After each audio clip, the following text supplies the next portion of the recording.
મિત્રો, welcome to Hngu student unity YouTube channel.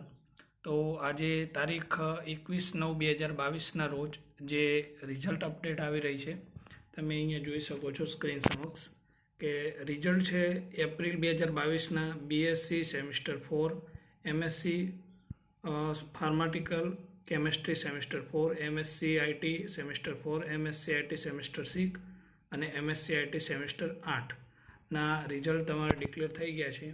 અત્યારે જ રિઝલ્ટ ચેક કરી લો, લિંક તમને ડિસ્ક્રિપ્શનમાં આપેલ છે અને ગૂગલ સર્ચ પણ કરી શકો છો hngu.in। તમને ત્યાં પણ આપણું ઓફિશિયલ જે વેબસાઇટ છે ત્યાં તમને રિઝલ્ટ જોવા મળશે। Thanks for watching.